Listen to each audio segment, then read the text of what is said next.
Welcome, everyone, to the Gridiron Review Podcast. I'm Zach, that's Jack, and we are glad to have you all here and are excited to be a part of your NFL all-season coverage. In this episode, we will be breaking down every team's situation heading into their off-season. We will be discussing cap space, draft position, and number of picks, as well as positive, neutrals, and negatives in regards to positional groups. And lastly, we will discuss free agent fits and top prospect fits, specifically in the first round for now.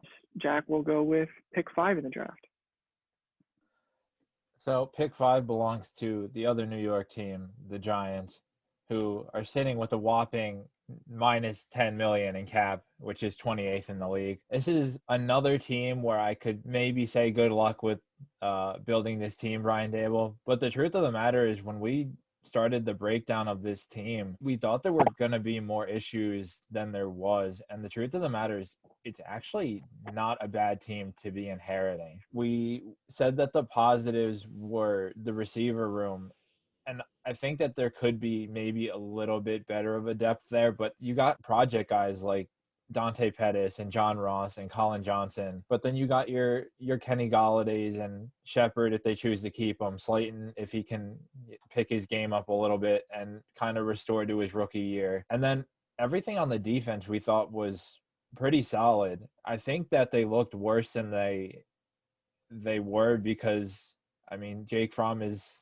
handing the team a 4th and 32 and giving it back to the defense every 30 seconds. These guys are not conditioned for that. With Daniel Jones back, or whoever may take the quarterback position, hopefully that they can give this defense a break and let them show what they're fully capable of. As we talked about in the last podcast, you bring in Wink Martindale, who, given the pieces of what we've seen, should actually be able to do a lot with the pieces in New York. Needs to be addressed. Tight end. That goes to our key free agents, Brick Hands, Evan Ingram, sayonara, because if they re-sign him, this is a joke. This is an absolute joke.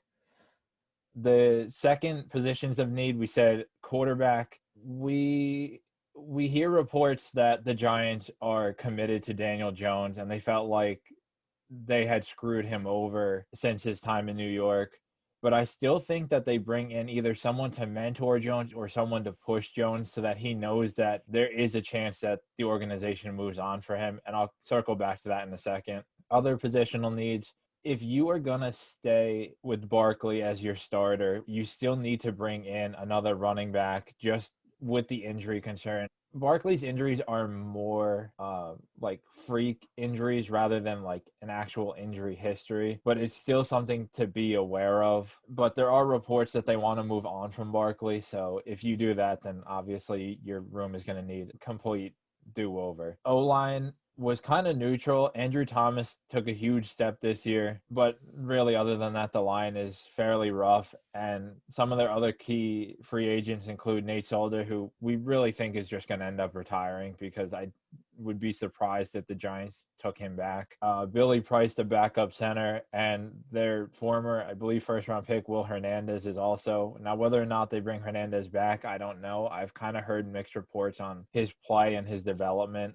So it'll be interesting to see what happens there. But for now, just kind of given what it is, we believe that it's kind of like a secondary position of need. Looking at free agency, so kind of circling back to the quarterback position, we think that a guy like Mitch Trubisky could be brought in to challenge Daniel Jones. Trubisky just had a year under Dable in Buffalo. Maybe he brings him in because he knows the system, and it's going to force Jones to either be better or show that he's not the franchise. In terms of the positions that need to be addressed, we think that given the receiver room being such a positive, that this might become more of a pass-first offense. And when you look at tight end, you got guys like Dalton Schultz there who are incredible run blockers as well as receivers. But if you're going to go pass first, I'd rather take the bigger receiving threat and someone like Mike Gesicki rather than Schultz. Not to say that Schultz couldn't do well here, but I just think if you want pure receiver, you got to go with probably the second best tight end in the free agent class in Gesicki. And then for draft hits, the Giants have the extra first-round pick from the Justin Fields trade up. So now they're sitting at 5-7.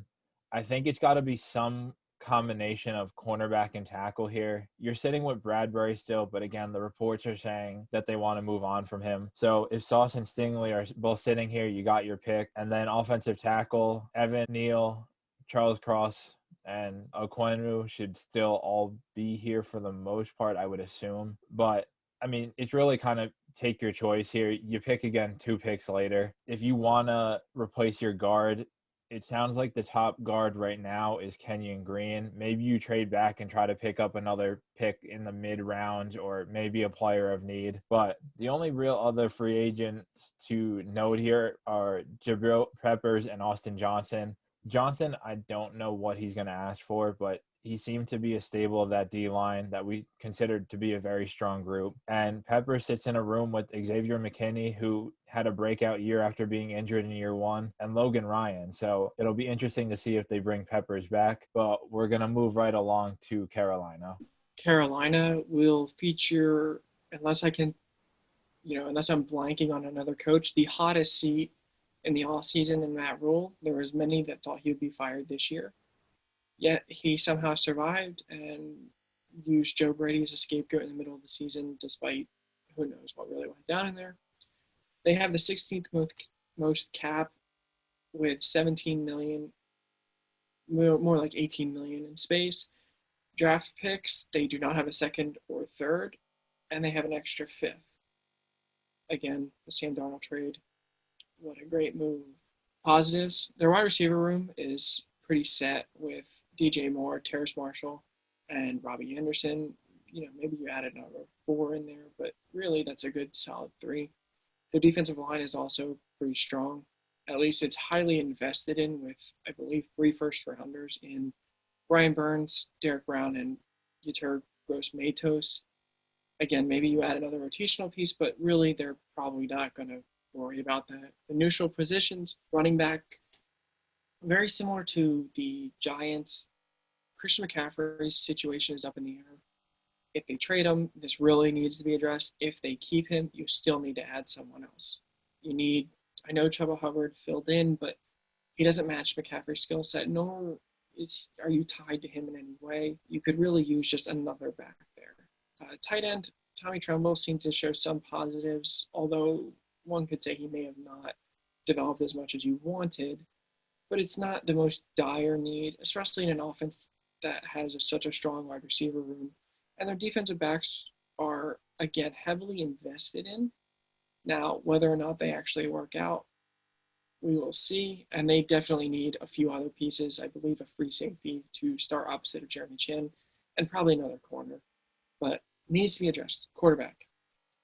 Again, Sam Darnold. What a guy. Cam Newton is probably gone. We think he probably should retire before his legacy gets damaged too much. They don't have, or at least you wouldn't think they have their starter in the room currently. Their offensive line needs work, and their linebackers beyond Shaq Thompson need to be overhauled. They can address some of these with the free agency, and we could see them leading with one of the top linebackers in this class that's pretty strong. So we're thinking Foyesade Olukun, sorry if I pronounced that wrong, the Falcons linebacker, or Devondre Campbell, who had a really good year for the Packers. Again, this is, 10 the linebacker class of free agency that's pretty strong and you can't go wrong. But if they're going to invest money, it's probably to bring someone to roll on Shaq Thompson. As far as the draft fits, it screams Kyle Hamilton. Hamilton and Chin would most likely become one of the top safety duos in the league, if not the top. They need more offensive linemen, as we said. If one of the tackles are there, they could go that route. And as I've said again, they need another corner. Maybe that's not the absolute biggest need, but if one of the top 2 is staring them in the face, it's going to be hard not to pull the trigger. Their key free agents, Hassan Reddick, doesn't sound like he's re-signing. It sounds like he's going to get a big payday that the Panthers just don't want to give him. Dante Jackson losing a corner, Stephon Gilmore losing a corner, and maybe one of these 2 resigns, maybe both of them resigns. But again, they don't have the most cap room in the world. Matt Paredes, another lineman that needs to be replaced or re-signed. And lastly, previously mentioned Cam Newton, re-signing him doesn't nobody any favors. I know he's a team legend, but you already tried that last year and it didn't work out. So you just need to let him walk and that be the end of it. So we'll see if the Panthers improve under Matt Rule this year, or if Matt Rule is the most likely coach fired.